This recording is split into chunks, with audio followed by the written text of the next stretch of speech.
নমস্কার। আলোচনা করছিলাম রাহু নিয়ে। রাহুকে বলা হয় কার্মিক প্ল্যানেট। রাহু ইন্দ্রিয় গ্রাহ্য সুখ পছন্দ করে। রাহু ভোগ বাসনার প্রতীক। আমাদের স্পর্শ করে দেখে যে সমস্ত সুখ আমরা প্রাপ্ত হই তার কারক রাহু। এই রাহু যদি শুভ অবস্থায় থাকে জন্মছকে, তাহলে আপনাকে রাস্তা থেকে রাজপথে পৌঁছে দেবে। আর এই রাহু জন্মছকে অশুভ অবস্থায় থাকলে রাজপথ থেকে আপনাকে রাস্তায় নামিয়ে দেওয়ার ক্ষমতা রাখে। এই রাহু শুভ হলে মান সম্মান প্রতিপত্তি ধন সম্পদ বিত্ত বৈভব আপনার নিত্য সঙ্গী থাকে। অশুভ হলে সমস্ত কিছুর যে কোনো সময় হানি হতে পারে। এর প্রতিকার প্রয়োজন। কি করে করবেন এর প্রতিকার আমি বলে দিচ্ছি। আপনারা ভিডিওটাকে একটা লাইক করুন, শেয়ার করুন, কমেন্ট বক্সে আপনার রাহু কোন হাউসে আছে জানিয়ে লিখুন, আমার পাশে থাকুন।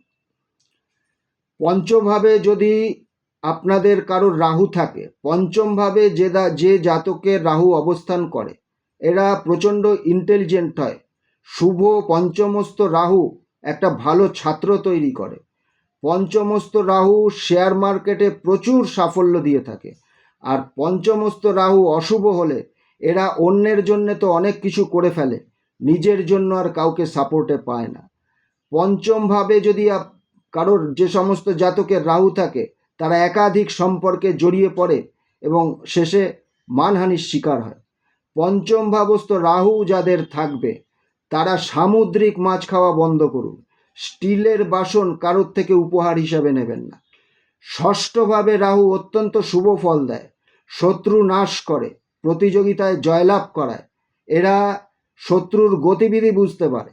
আর ষষ্ঠ ভাবস্থ অশুভ রাহু উল্টো শত্রুর চাপ বাড়িয়ে দেয়, মদ মাংসে আকৃষ্ট করায়। ষষ্ঠভাবে যদি অশুভ রাহু থাকে শ্বশুরবাড়ির সাথে সুসম্পর্ক বজায় রাখবেন। মিথ্যা নথি, মিথ্যা প্রতিশ্রুতি কোনো দিন পেশ করবেন না। সপ্তমভাবে রাহু, সপ্তমভাবে শুভ অবস্থায় রাহু থাকলে সেই জাতক সফল ব্যবসায়ী হয়। মান সম্মান প্রতিপত্তি তার নিত্য সঙ্গী থাকে, উত্তরোত্তর তার শ্রী বৃদ্ধি হতে থাকে। আর সপ্তমভাবে অশুভ রাহু হলে কোনো না কোনো কারণে তাকে পত্নীহারা হতে হয়, গুন্ডামি মানহানি তোলাবাজির শিকার হতে হয়। সপ্তমভাবে যাদের রাহু আছে 21 বছরের আগে কোনোভাবেই কোনো সম্পর্কে জড়াবেন না।